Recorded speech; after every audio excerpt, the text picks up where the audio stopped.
Everybody dies. And they die in the most horrific ways. I described to you in appalling detail what happens to humans in a nuclear flash. I wanted people to know how horrific this concept is. And I told my sources that. And they were forthcoming with me, which says so much about nuclear weapons. Are you worried about a nuclear war? I am now. A full-scale nuclear exchange between the U.S. and Russia will likely kill some 5 billion people. Yeah. How did you come up with 5 billion, and what does that scenario look like? And keep in mind, Nuclear War Scenario is a nonfiction book. It presents a hypothetical situation in the future that is based on fact. So the 5 billion figure, for example, is not my fact. That is a fact from Professor Brian Toon and a group of scientists that he led, reporting on this subject for decades in their newest paper for Nature magazine, Nature Food actually, based on climate modeling systems of what would happen after nuclear winter.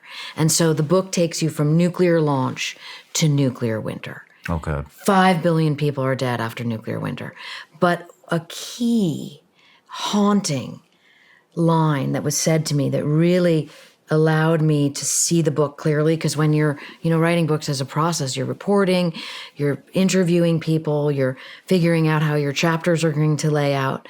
When I did an interview with the former Stratcom commander, General Keeler, and we were discussing what a nuclear exchange between Russia and America would look like, and he said to me, the world could end in the next couple of hours. What is Stratcom? Okay.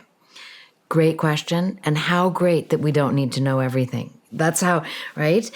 Strategic Command is the most important combatant command. You know combatant commands. They're 11 now, right?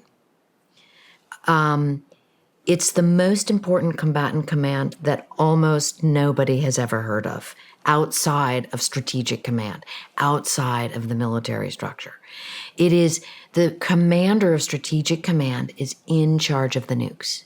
He's in charge of them. He's the steward of them. There's 150,000 employees beneath him in his chain of command. The president, when the president needs to launch nuclear weapons, he communicates with the Stratcom commander. That's how important the Stratcom commander is. Okay. And you got access to him? I did. And you guys had a discussion about this? We did. How did that start? Dear General Keeler. I mean, the actual discussion. Yeah. Oh, the actual discussion with his origins, like very much, it's what I relate to about your podcast, like his origins, like how did you wind up the commander of Stratcom, right? And like he wanted to be a musician, So it's like there's this idea that you wind up Stratcom commander and then you begin with people's origin stories and how they are as a person. And, I recall him telling me about how he was tending his garden before our interview. Now, this is not all in the book because unlike a podcast, I interview people for a certain amount of time and then I kind of condense down what I'm going to say about them because I'm driving the narrative for the reader. Mm-hmm. But the discussions, I think, begin with human questions, and then you can get to what's important and what you're after. And also, like you, I'm very transparent about what I'm after, right? So I do not like the idea of gotcha journalism. I think it is incredibly unhelpful. Mm-hmm. I think it's at the verge of dangerous. Whenever I read a piece in any of the legacy media that like sort of is a hit piece against someone, I cringe. I think of that person, opening up themselves to a reporter, and then being, presented in a way that perhaps they certainly didn't intend. Yeah. I think I cringe. And I actually feel for the journalist who's stuck doing that. because I think that it just takes you down a real path of mistrust and suspicion. Anyways, I'm digressing. I tell my sources right up front what I'm doing. I told every single one of them. I am writing this book called Nuclear War, a Scenario. And I also asked them, is this fear mongering? Because that was the question in my own mind that led a lot of the reporting. Shawn, what happens in this book is like everybody dies, and they die in the most horrific ways. I described to you in appalling detail what happens to humans, in a nuclear flash. I wanted people to know how horrific this concept is. And I told my sources that. And they were forthcoming with me, which says so much about nuclear weapons. Interesting. Where did the interest in this come from? Are you worried about a nuclear war? I am now. All of my books touch upon nuclear weapons because they all cover American history since World War II.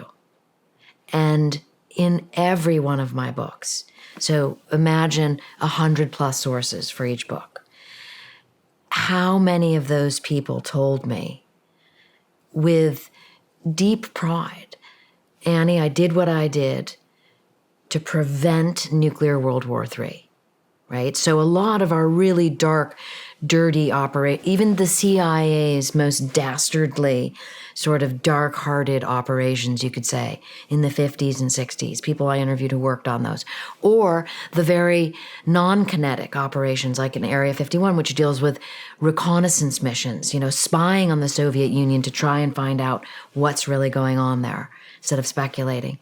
All of these people, a majority of them said to me, I did what I did to prevent nuclear World War III. And so in the previous administration, former President Trump, with the rhetoric about, fire and fury against the North Korean leader, I found that like shocking and rather unpresidential, right? Because there had been a precedent not to threaten people with nuclear weapons. It's dangerous. It really is. Mm-hmm. That's not an opinion, that's a fact. I, like many people, began to wonder, what if deterrence failed? Deterrence, just another synonym for prevention. What if it fails? Because all of nuclear warfighting, deterrence is predicated on this psychological phenomena. You who are so interested in the mind, right? It is a psychological phenomena. Deterrence will hold. Deterrence will hold. Deterrence will hold. And then you have a quote from a deputy director at Stratcom saying, if deterrence fails, it all unravels. No matter where you're watching Shawn Ryan Show from, if you get anything out of this, please like, comment, subscribe, and most importantly, share this everywhere you possibly can. And if you're feeling extra generous, please leave us a review on Apple and Spotify podcasts.